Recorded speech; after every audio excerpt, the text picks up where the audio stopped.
আসসালামু আলাইকুম। আপনারা সবাই কেমন আছেন? আজকে আমি এমন এক টপিক নিয়ে কথা বলবো, যা প্রতি ১০ জন যুবকের মধ্যে ৮ জনেরই প্রতিদিনের জীবনের গল্প। তা হলো বেকারত্ব।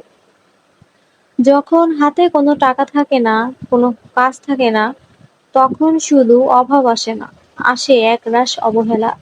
আর সেটা বাইরের মানুষের কাছ থেকে নয়, নিজের ঘরের মানুষের কাছ থেকেই আসে। আজ আমরা কথা বলবো এই মানসিক যুদ্ধটা নিয়ে। বেকার জীবনের সবথেকে কষ্টের জায়গাটা কোথায় জানেন? সেটা বাইরের মানুষ বা রাস্তাঘাট নয়, সেটা হলো নিজের ঘর। যে মা-বাবা একদিন আপনাকে বড় করে তুলেছেন, আপনার সাফল্যের স্বপ্নে সবসময় তারা বিভোর থাকতেন, বেকারত্বের সময়টা দীর্ঘ হলে তাদের চোখে কেন জানি বিরক্তি দেখা যায়। অকারণে আপনার উপর দোষ চাপানো হয়। দেখবেন ঘরের কোনো একটা জিনিস হারিয়ে গেলে আপনার প্রতিই দোষ দেবে। আঙ্গুলটা সবসময় আপনার দিকেই আসবে। আপনি ঘুমালেও দোষ, বসলেও দোষ, না ঘুমালেও দোষ। আপনার সবকিছুতেই দোষটা তখন ধরা পড়বে। দেখবেন কেউ আপনার সফলতার কথা শুনতে চাইলেও কষ্টের কথা কেউ শুনতে চাইবে না।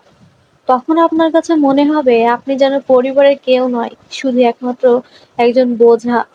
আরেকটা জিনিস দেখবেন, তখনই আমাদের মা-বাবা আমাদেরকে অন্যর সাথে তুলনা করা শুরু করে। অমুকের ছেলে চাকরি করে, অমুকের ছেলে বড় অফিসার, অমুকের মেয়ে মাসে এত টাকা ইনকাম করেছে।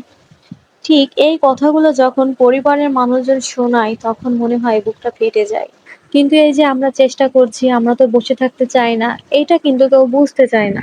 কিন্তু এই যে সারাক্ষণ অন্যর সাথে তুলনা করা, এটা কিন্তু আমার আত্মবিশ্বাসকে মাটির সাথে মিশিয়ে দেয়।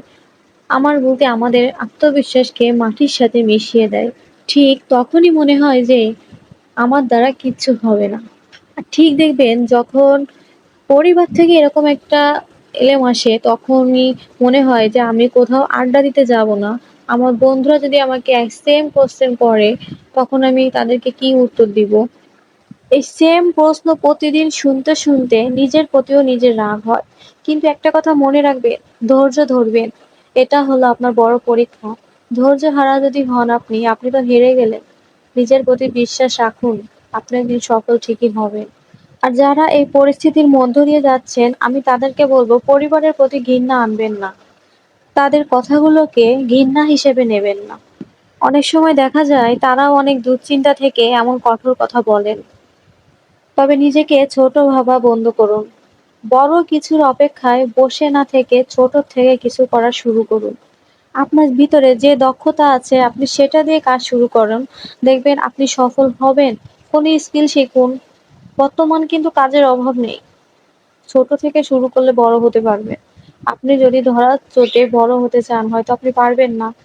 এজন্য ছোট থেকে শিখুন, সেটার প্রতি মনোযোগ দিন, দেখবেন আপনি পারবেন। আজ আমি এটা করব, ওইটা করব, এত কিছু মাথায় নিলে আসলে নিজের ব্রেনটার উপরও প্রেশার পড়বে, কিন্তু আমরা পারবো না করতে।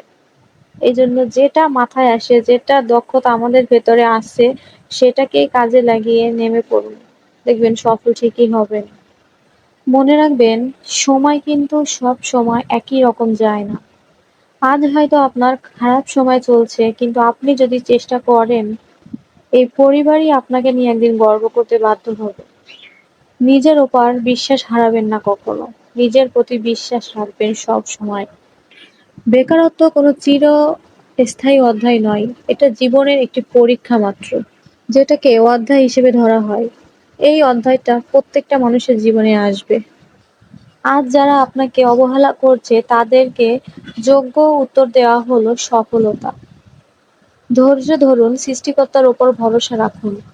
আর আপনাদের অভিজ্ঞতাগুলো আমার সাথে শেয়ার করতে পারেন। আপনাদের জীবনে যদি এমন কোনো ঘটনা হয়ে থাকে, সেগুলো আমার সাথে শেয়ার করেন। ভালো লাগলে আমার পাশে থাকবেন, চ্যানেলটি সাবস্ক্রাইব করে রাখবেন। আপনারা সুন্দর মতামত করবেন, আমি প্রত্যেকটি কমেন্ট এগুলো পড়ব।